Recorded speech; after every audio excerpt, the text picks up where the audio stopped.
Season 3 Women Rising. And we're gonna be your shoutcaster, and Napz. Oh, ang haba na name ko. And together with me is Vittorio PH. Di ba may PH yun? Vittorio PH. Actually kasi para mas ma-distinguish. But yes, that's true. So at the same time, welcome everyone. So this tournament, meron tayong mga daily giveaways, guys. So sa daily giveaways natin, we will have 3 winners. So just keep watching for a chance to win 700 wild cores. Just follow these 3 simple steps.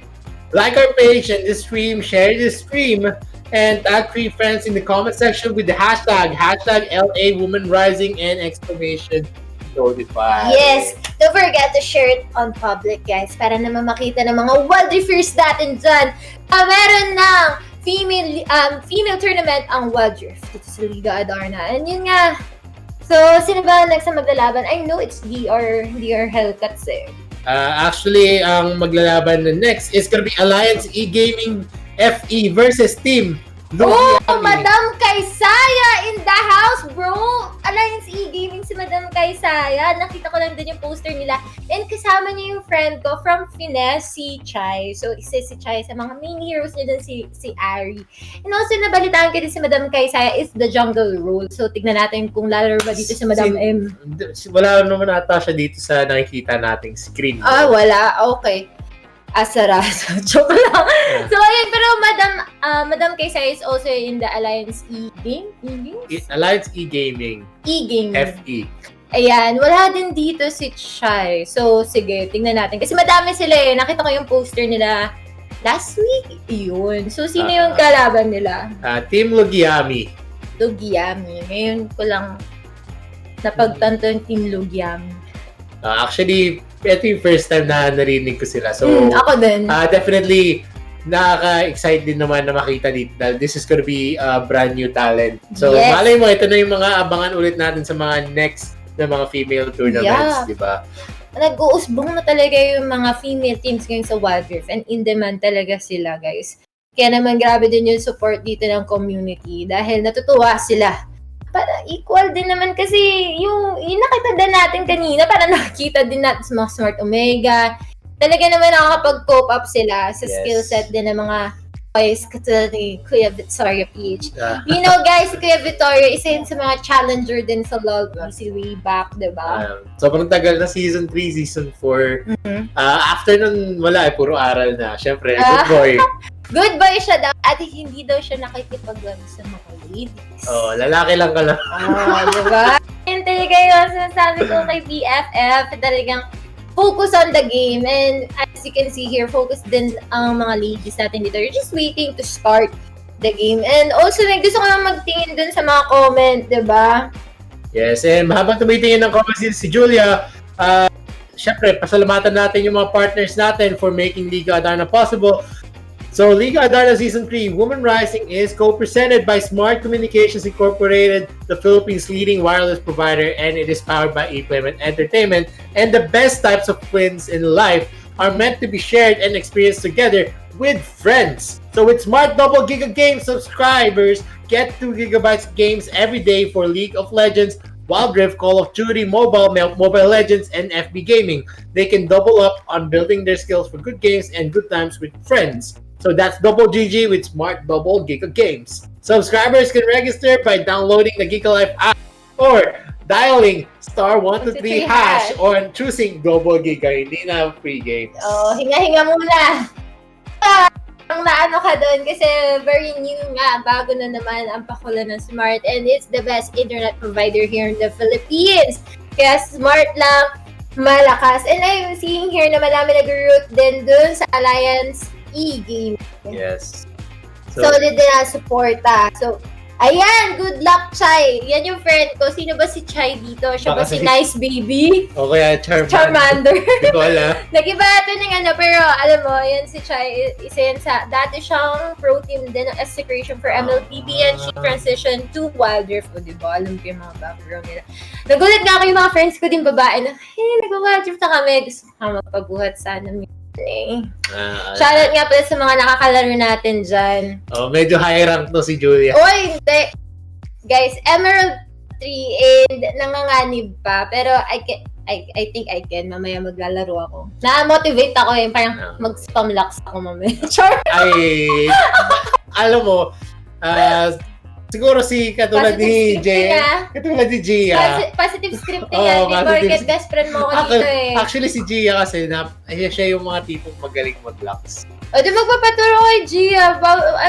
Pero wag natin, syempre kung maglalaks ka sa rank, alam nyo kasi, agad. Hindi naman, grabe ka. At saka ang ganda ng skin namin dun ni Ate Phoebe.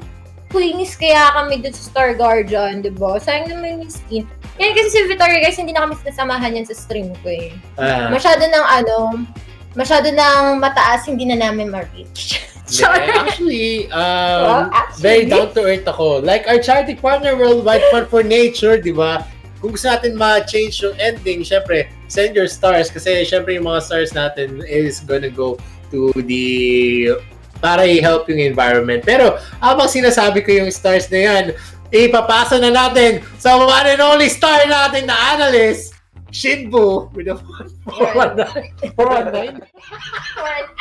419. Di maka-decide yung mga co-casters ko, ladies and gentlemen, regarding sa magiging pangalan or tagline. We got AAG versus Lugiami. No? A big mention lang muna mula sa kanilang mga bands. Now, we have Akali para dito sa AAG on the blue. They also banned Gragas naman and Brom. And Darius naman para sa EAG dito. No? So, those are target bans onto the top lane side by EAG.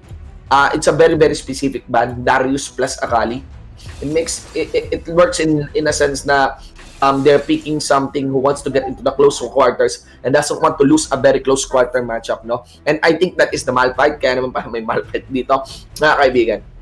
Very interesting priority to the Alistar. No ban on the Diana, no ban on the Kaisa, no ban on the Camille, no? Pero wala yun sa mga running pool natin, no? Ang answer for that Alistar would be of the Seraphine, which is totally okay kasi the Alistar can easily be outranged by the Seraphine at tumatagos naman yung encore doon sa wall na ginagawa ng Alistar. Kaisa is a good pick dito para sa Lugiami. That's a staple talaga. Lux will be there. So we have an Alistar plus a Lux. Lux might be the one to be played onto the mid lane because got a core key here. Getting locked in also by EEG. So Lux in the mid.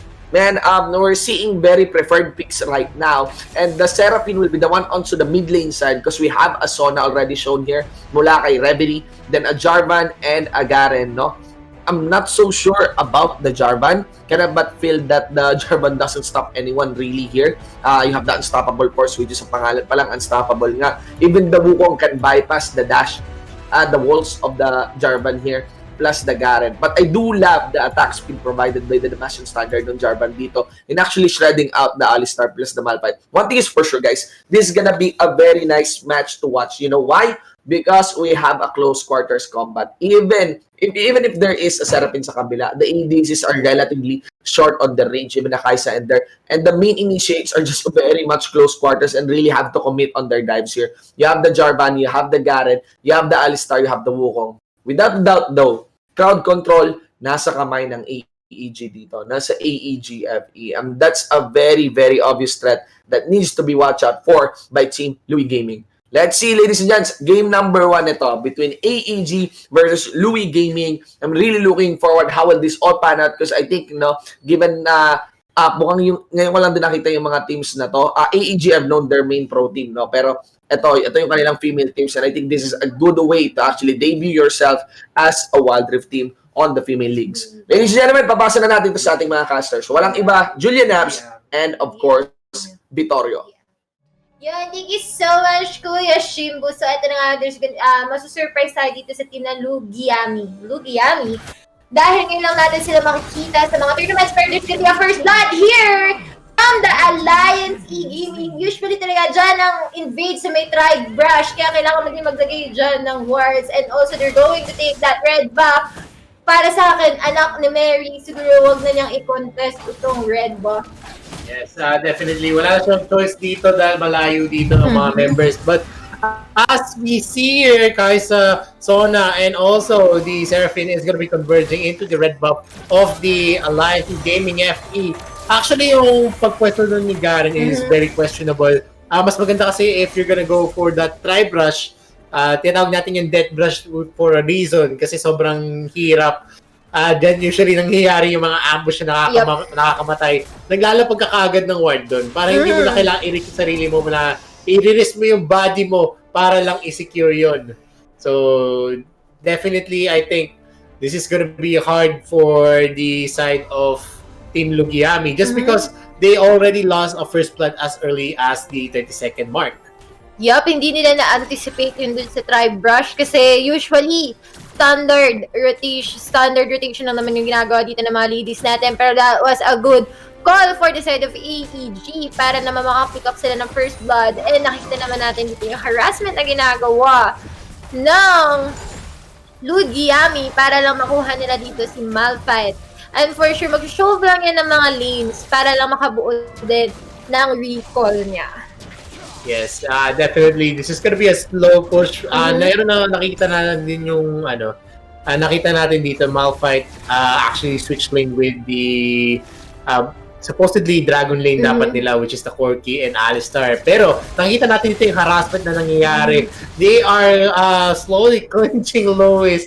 Talagang hinaharas nila dito under the turret fire, pinapapasapasaan nila. Ang sabi nga nila, pero tiyatin dito, Seth is gonna get a hit. Pero nabuhay pa rin dito si Lois with a sliver of health. Nagkulang. Yes, ang ganda ng buy time doon ni Garen actually dahil hindi siya na-pick off doon. And I think it's gonna be a 1-1-3 lanes. 1-1-3 lanes. Actually, tatlo kasi sila doon sa top lane. Pero alam naman natin kapag nag-push ka na madami, mas matigas ang turrets and ability low health dito si Seraphine. But on to the bottom lane, merong gank na mangyayari dito. They wanna take that. Malphite from the ultimate of anak ni Mary. Lumabas dito unstoppable. For the Kinela. And hindi pa rin siya namatay. Unstoppable force. Pero nakita natin dito, halos same yung nangyari dun sa may top lane nila in the Baron lane, wherein Garen was also in a sliver of health na lang ang natitira. Ayun yung nangyari dun sa Malphite. Hindi kasi tumama dun yung Dimash start combo ni Jarvan the Fourth. So, talagang medyo mahirap na actually kasi medyo feeling ko kasi tinitimpla nila dito dahil alam nilang masakit ito yung turret fire. If they stay too long, they'll be dead. Sasayangin lang din nila yung gank kasi nakakuha rin ng trait. Yes, and yun nga nakukomment na din yung mga flash dito, which malaking bagay yun for the Wild Rift. Alam naman natin yung cooldown ng mga flash natin nila, and they already reset and preparing for that Drake. Si Nice BB just looking in for that Drake. Per 17 seconds pa rin naman, nag-rotate sila dito sa may middle lane. They wanna take that Seraphine. Titignan natin kung magiging successful ba yan. Nakita na nila Seraphine dito, but they're not gonna go for it. And now, Infernal Drake for the first Drake ngayon. Mabigat to. They have to fight for this kasi isa yan sa mga magagandang Drake natin dito sa Wild Rift. Yes, definitely yan yung singer na gusto natin, si Drake, di ba? Oo. Yung mga love me. Love me. Natin dito kung ano mangyayari because Lightbind is gonna get a connection onto the Jarvan the Fourth, so there is gonna be a modicum of damage already dealt to Team Lugiami. But still, this is going to be a 4v5 confrontation. Alliance E-Gaming is going to field their 5-man lineup for the contest of the Drake. So this is definitely going to be a hard fight for the side of Team Lugiami. But look at the Anchor only hitting one member and gets a lot of it. Look at the combo. Jabi, the Corki is going to use that Valky to get a lot of damage in. Na-in-love kay Chabi ang kuya niyo, Vittorio. Na-in-love sa kanyang ADC. Pero huwag ka mag-alala, Kuya Vittorio, dahil isa din namang Chabi plays ang ginawa dito ni Nice BB. O, diba? Si Nice BB and the AGC will get that Infernal Drake. Napakaganda ng response. Maganda din naman yung song Stress ni Seraphine doon. Pero nakulaan kasi ako agad sa follow-up na ginawa dito ng Lugiami. So, kaya naman nabaliktad ang clash nila doon. Kung agad sila nakapag-crowd control doon, might as well makukuha pa nila ang Infernal Drake. Pero as you can see here, guys, yun na nga, nakuha na nila yung Infernal Drake. Magiging low-key ulit sila, just getting all their resources at mag-aabang na ulit yan sa Rift Herald. Yeah, pero ang problem kasi dito is, it was a 4v5 confrontation. Hindi kaya ng isang Jarvan the Fourth to sustain the damage coming in from the backline. Alam naman natin na may penetration coming in from that Corki. Plus, damage pa yung support damage coming in from the Lux with the Luminosity combo in the final spark. Alam naman natin na kayang makabura ng kahit anong tanke. Yes. And this is gonna be harder for them. They have 2 tanks on the side of the line. We have the Malphite and we have the Alistar. So once they really put their mind into it, ang hirap talagang frontahan. So, eto na, going in from the Judgment. Coming in from the Garen, connects to a lot of people, pero ang sa push also gets a lot of knockups. 4-man into that number, and that is definitely going to be very dangerous. Lewis already has no ultimate into his cooldown, but at the same time, there is still a lot of hits coming in from the Sona, and also the Seraphim gets a lot of damage into the backline. The thing about that is nakuha doon ang isang Omsi. Mismo, nakuha siya dahil hindi nakuha doon yung Tutti Frutti, guys. But look at that stun from that lock. And namatay na siya doon. Look at the stun stress as well from the Seraphine. And the red team, namatay din ang isang Alistar. Here comes the ultimate of the Jarvan. Ngayon ay napatay na niya ang Malphite. Hindi na makakapag-ultimate. The disengage dito. And also, dahil nakuha na nga ng Lugiami ang kanilang objective, they have to disengage. Pero gusto pa rin nilang lumaban. Later, here comes the Kaisa. Very snowball na hinahabol ba dito si Charmander. Napakaganda nun. Double kill. Here comes the redemption of that Lugiami. Dito sila nakabawi sa may Rift Herald. Anderson ang pinaka-pinag-aagawan ng lahat. Yeah, alam mo, yung nakita ko kasi dun sa clash na yun, very, very dangerous for the side of Alliance Gaming FE. Just because nakita natin doon, nag-overextend si Wukong. Alam mo, sa akin kasi, when you're going for a clash, ang kailangan nyo i-take up first yung pinaka-harap ng opposing team. Hindi mo naman kailangan habulin yung nasa pinakalikod. Gagawin mo lang yun kung meron ng frontline clash. And wala ang frontline clash na nangyari. Kasi wala naman dun yung ibang members ng AEG. And also, na-psych kasi siya. She wanted to get that Tutti Frutti, pero inunahan na talaga siya dito ng Team Lugiami. Kaya naman, yun yung naging downfall niya. Nasayang din yung GA na doon. Naka-GA na doon yung si Omsim eh. Pero nahuli pa din kasi siya kasi nagkukumpulan silang lahat doon sa may Gedli. And yun yung naging maganda dito. Nakapag-push naman ito ng Lugiami. And dito naging one-sided game, guys. Mga palag, ang bagong team, ang nasusurprise tayong team dito dahil ngayon ko lang sila nakita sumali sa tournament. Yeah, definitely. Napakaganda na actually positioning ni Kaisa doon. Once he knows na wala na masyadong tank, which is the Malphite and also the Alistar, ginagamit niya na yung killer instinct niya for securing the kills. And that is one of the keys for them dahil definitely ang pinaka-main damage dealer nila dito is Kaisa. Yes, there is damage coming in from the Seraphine and also Sona, but at this point of the game, hindi siya gano'n kasubstantial. Hindi talaga, I mean, I agree with you with that. Kasi nagkukumpulan naman sila dito sa may middle lane. I think, kung wala silang gagawin. Kasi speaking of walang gagawin, here comes the laser of that Charmander. Pero anak ni Marina pa-flash out. And walang makukuha dito actually. They're just doing a lot of thoughts here onto the middle lane. I think they need to get some resources here and, you know, overstaying sa mid. Hindi ko talaga maintindihan kung bakit. Nagsasama-sama sila ngayon, Kuya Vittorio. Yes. Actually, nga sinasabi ko, when you're going into the middle lane brushes, kailangan may ward ka doon. You need to have a lot of info. Hindi mo kailangan yung body, but the headbutt and the pulverize. Hindi na nakagalaw dito. Si Kaisa, at the same time, pinawian ng isang Garen using that divine, the Dimashan Justice. Nintendo is gonna stand Kinela, but at the same time, meron pa siyang flash there. But look at the Wukong trying to get that Seraphine out of the game. But at the same time, look at the protection coming in from the Sona and also the Garen. Yes, and nakita natin sa middle lane, napaganda nun ginawang follow-up dun ng AEG, the Alliance E-Gaming, na mapatay nila ang Kaisa. Kailangan nila yun because nag-snowball dito ngayon si Kaisa. And also, maganda din naman yung trade na ginawa dito ng Lugiami with that Garen, plus the ultimate of that Sona. The thing about this game is that ang hilig nila magsama-sama pero wala silang ganun na pick off. I think they need to be more faster in, you know, follow-ups. Lalo na kapag meron nagsiset dito. Especially there is an Alistar and as well as the Malphite. Diba? Dalawang tanky yan. Speaking of tanky, Yes, nakita natin dito, the Martian Standard is gonna be used, pero hindi pa rin enough. He is still gonna go down the ankle, gets a lot of hits on most of the members. Sayang kung nakresendo, and nagamitan ng Damashian Justice, pero hindi pa rin siya nakakuha ng kill. Unbreakable will coming in from Alistar, pero tingnan natin dito, there is no more ultimate for the tanks, and punasok dito ng Killer Instinct ni Kaisa, and that is gonna be definitely a win for Team Lugiami, overturning the odds. For me, yung observation ko doon, speaking, hindi pa rin naman natatapos dahil look at the time from the Charmander. Nasongflat talaga ni Seraphine doon, pero hindi nakahabol doon ng isang Sona. And for me, ang napapansin ko dito si Omsing, very suspicious siya. Even though she have that GA, lagi siya napipick up. She's the frontliner here. And yun yung nagiging downfall dito na Alliance E-Gaming kasi lagi nakukuha agad dito si Omsing. I think for a fact si Cess muna siguro yung mag-frontline dito para naman makapag-crowd control dito si Omsing. Yeah, definitely. If we're gonna look at the item builds, kaya alam mo kaya hindi tumatagal dito si anak ni Mary going inside.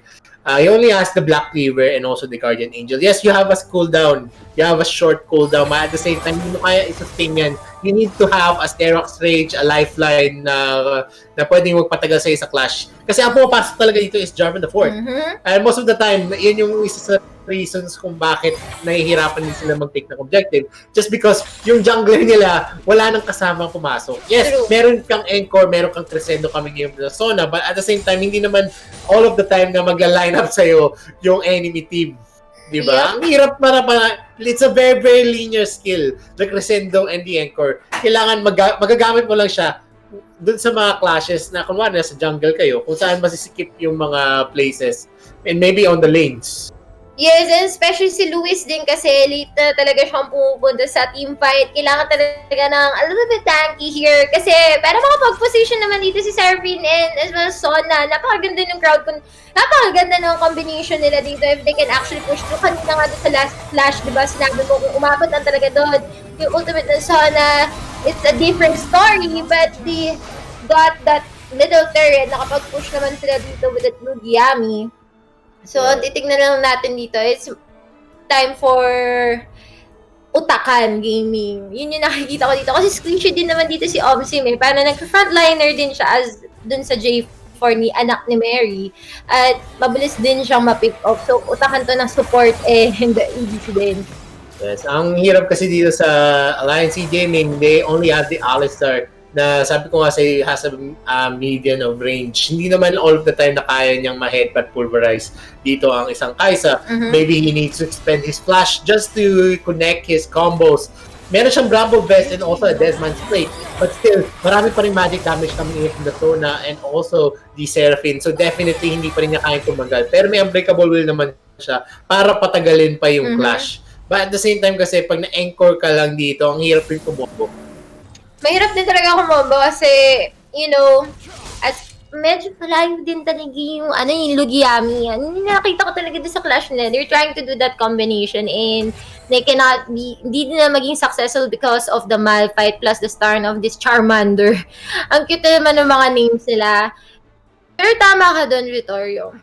Kailangan din talaga masustain dito ni Alistar yung when it comes to the team fight. Diba? And si Luis, most of the time, siya yung nagkakaroon talaga ng kills dito. Siya yung nakakapag-damage. But I think, for a fact, kailangan na din niya sumali sa team fight kasi nahihirapan na din dito si anak ni Mary. Yes, definitely mahirapan sila dito. And also, looking at the scoreboard, wala namang masyadong substantial. Kaya pa yan. Yes, you have a 5k gold lead on the side of the Team Lugiami. But at the same time, kaya pa tambawiin ng Alliance Gaming in one clash. Kahit sabihin natin hindi niya ma-wipe out, makapatay lang nila siguro yung two members ng Team Lugiami. Definitely, they can go back into the game. They still have the Infernal Strike in their package. They have additional damage in their late game. So, definitely, it is still very, very viable. Pero, eto kasi, sama-sama laging Alliance E-Gaming. While two members of Team Lugiami is clearing most of the lanes. Medyo natatakot din sila pumasok dito kay Sona and also kay Seraphine kasi once na hindi mo makonect sa dalawang members na to, pwede kang ma-anchor, pwede kang ma-crescendo and that might be disastrous for you kasi sobrang linear talaga ng clashes coming in from AEG. They have the Wukong, they have the Malphite, they have the Alistar. na hindi mo naman kayang makipagtagisan ng range. Yup, that's true, Vittorio. And dahil nga doon, ito na, makakakita na tayo ng magandang team fight dito. Here comes an Alistair onto the front. And napaganda ng crowd control dito na binibigyan ni Wukong. Free hitting onto the side si Nice Baby. Napaganda ng stomp na ginawa ng isang Malphite. Low health for that Seraphine, pero lumalaban pa rin. But the court is on point here. Free hitting onto the behind, pero napansin na siya ng isang Garen. Na-silence pa siya dito, pero buhay na buhay dito ang dalawa natin support. Sinong mananalo? Luis on a very good health here. Hinabot ang isang Kaisa. Double kill for that Malphite. Luis, isa na lang with the Sara G. Uultihan pa ba? Napakatigas. Wala alam naman natin na si Garen once he really goes there. Meron na rin siyang red buff nun. And low health na rin si Malphite. And at ang pinaka-winner talaga nun is Team Lugiami. They got the Dragon Plus. May nabuhay silang member. So definitely they're gonna be able to push at least 1 or 2 turrets into their side. And nakikita natin dito yung mga creep waves. Lamang ang Team Lugiami in the wave controls just because they were able to clear the bottom lane and they were also able to save some time in the mid lane. Oh, yun yung sinasabi ko kanina. They're gumagaw sila doon sa middle lane and masama-sama sila doon. I assume dapat nag-shove lane sila, pero kung matalo naman sila sa team fight, mataas pa rin yung minion waves nila doon para naman hindi sila masyadong napupush dito ng Lugiami. And yun yung ginawa ng Lugiami is that nag-shove lane sila before the objective of that Drake. Napakaganda ng free hitting dito ni Corky, but I think it's not enough damage. Napansin na siya agad doon ni Garen. Yun talaga yung sinasabi ko sa inyo, most na nagbibigay ng damage dito is si Luis talaga in the Lugiami team. Yes, and nakikita naman natin dito yung damage kami from both marksmen, but at the same time kasi at the end of the day, if you're not gonna be able to hit freely and mamatay ka pa rin, that is gonna be bad for your team. Definitely kasi ikaw nagsusustain ng damage eh. Pero nakita dito the flash and the pulverize. Encore gets a 3-man hit. Pero tingnan natin yung Crescendo. 4-man hit! Yes, meron Guardian Angel dito si Wukong, but still, that's not gonna be enough for you to live. That is the problem kung bakit sinasabi kong nakakatakot ang isang Seraphine and Sona combo. Yes, linear, but at the same time, pag napilitan ka pumasok, wala ka ng choice. Yes, yun yung nangyari sa kanila. Wala na silang no choice. And this is the best of 3 series, guys. Game 2 na tayo ng ibang team. I mean, game 1 sila ngayon. And ang leading point dito is the Lugiami. Actually, onto the early game, nananalo dito ang Alliance E-Gaming.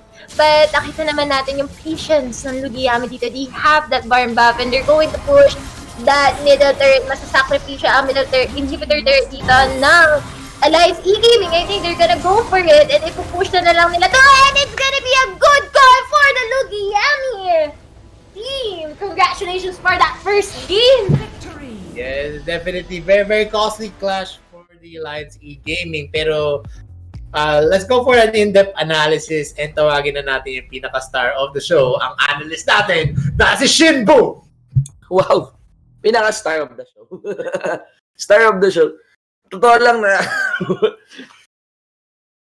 sobrang interesting ng game, honestly. Pero naboboringan ako, hindi sayabang kasi parang alam ko na eh. Kung wala lang delay, gusto ko sana magpa-minigame sa mga viewers, no? Parang pa-minigame. Ano dyan? Bakit natalo? Bakit nanalo? Yung Louis Gaming, mga bonglegs, diba? Anong minigame tayo? Saan dapat unang tumingin? Yun nga, oo nga. Bakit natalo yung EAG? Bakit nanalo yung minigame tayo? Anong pinakauna mong dapat tingnan dyan? Sa mga viewers natin, minigame muna, para maiba naman. Dada ako ng dada dito. Alam ko naman ang post-game analysis is one of the least interesting part. Ano yung pinakaunang dapat tingnan dyan? Bakit nanalo ang Louis Gaming? Sagot kayo, tinatanong ko yung mga kasama ko dito sa dyan. Yung chat kasi may delay eh. Actually, titingnan ko yung assist ng mga assist kayo. Ikaw assist, ikaw Julia. Okay lang naman maghula. Shove ng lanes Alright, sige. Para sa operator natin, tingnan natin yung charts. Let's look at the damage received ng Team Louis Gaming. Tingnan yung damage received lang. Damage taken, no? Pa-unclick nung gold damage dealt. Tsaka damage taken, yan. Tingnan yung damage received lang. Ang kapal, no?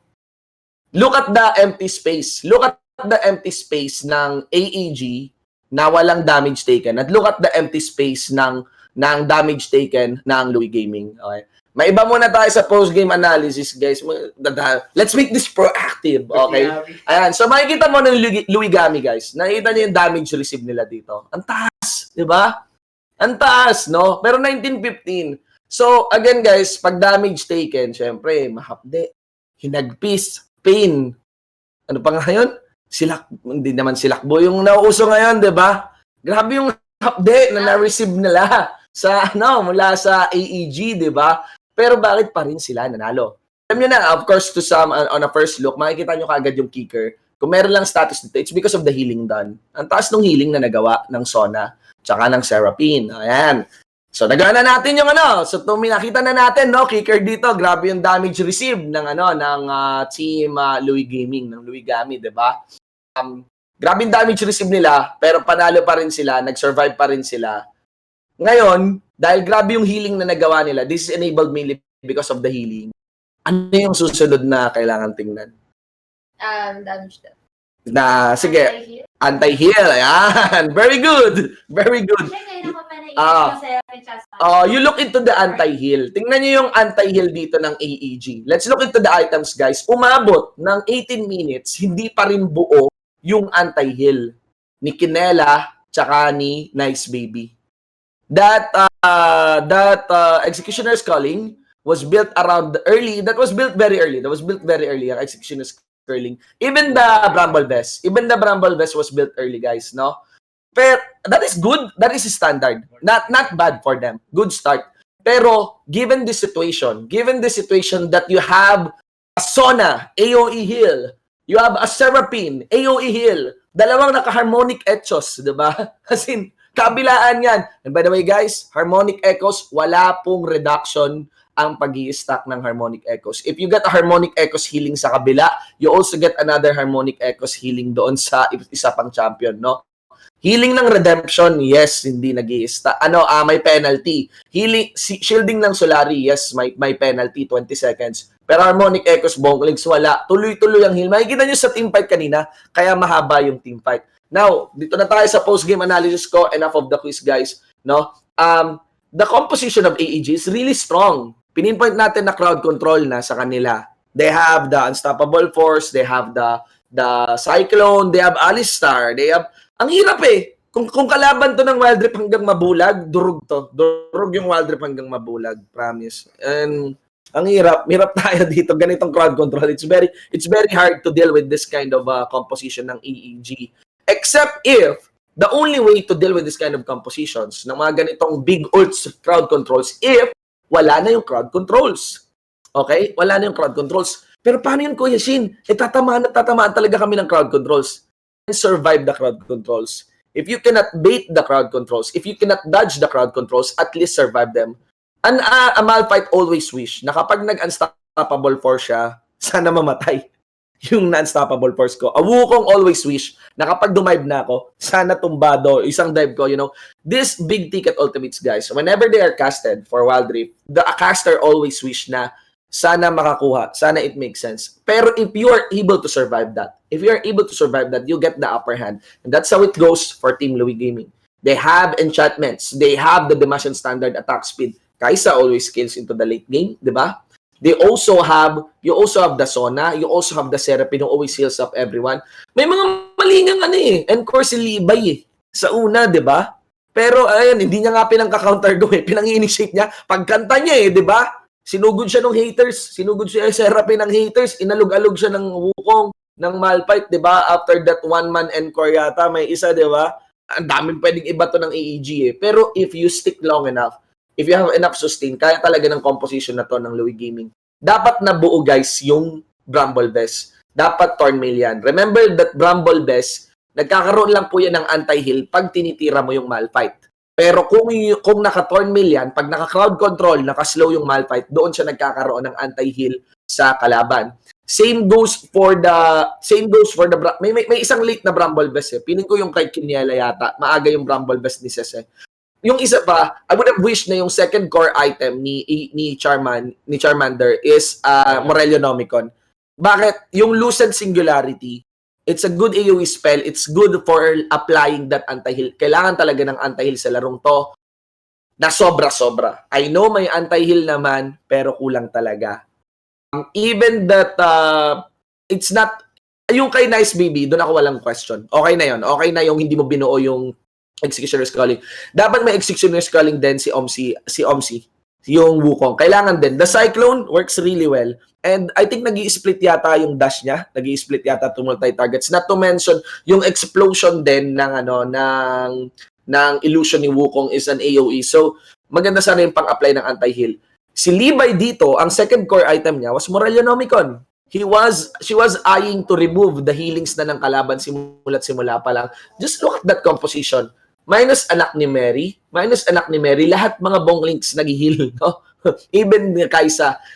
Ang hindi ko in-expect po dito si Lewis, the Garen. I really think Garen is kailangan ma-nerf, feeling ko lang. Konti lang.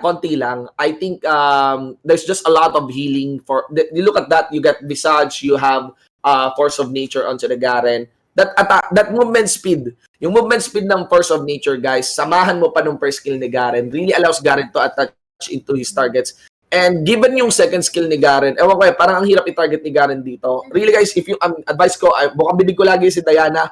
Also, if you want to go to the top lane, abuse Garen. Garen is really cool right now, really good right now in the top lane.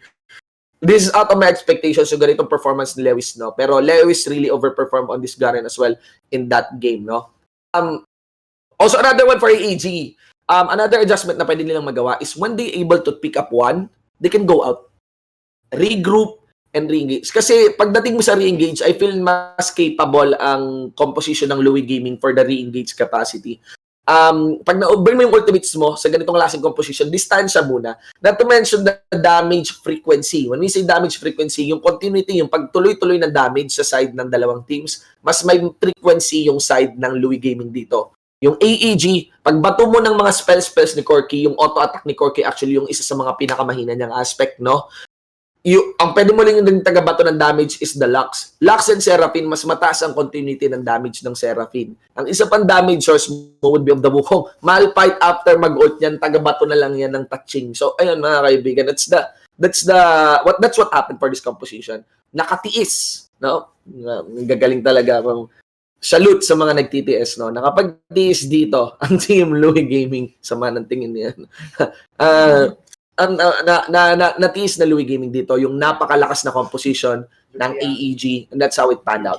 AEG needs to be kailangan nila maging mas matalim sa pag-itemize nila, especially on getting the weakness of and seeing the counter, the direct counter against the opponent. So for this case talaga mga bonglinks, I would like to emphasize healing. There was anti-heal done onto the other side, but not enough. That is massive healing. Double harmonic echoes, mga kaibigan. That actually, yung healing niyan walang reduction. Pwede mong isunod-sunod yung healing na dagdag ng harmonic echoes. So, I think that's it for that post-game. That game was enjoyable. Nakakatuwa din na akala ko masusolusyonan yung anti-healing. Akala ko mababasa kagad ng AEG yung solution sana dito. Pero it was too late na. And Louis Gaming was able to capitalize. Sh1n Boo for an eye, guys. For the post-game dito, really looking forward for that game number 2 because I think mag-a-adjust na. Malalaman ng AEG kagad ko yung kailangan. Very exciting game number 3. I'll pass it back sa ating mga malupit na casters, Julia and Vittorio. Thank you so much sa pakis natin yan, Kuya Sh1n Boo. And also, napaganda ng insight nga naman yun, no? Dalawang harmonic echoes. Yes. Sure. Dalawang harmonic echoes. And also, alam mo, props talaga dun sa patience ng Team Lugiami. Merong mga times talaga nung later parts of the game na hinihintay talaga nila bago magbitaw ng skill. Talagang pinapauna nila na pumasok muna dun si Alistair. Pagkatapos mabitawan nila Alistair yung mga pampasok na unstoppable force, dun talaga nila binibitawan. Isang encore, after a bit of seconds, lalabas na nila yung crescendo. And after nun, it's the end of the story. Mas lalo na yung 3-man na encore. Tapos sumunod naman,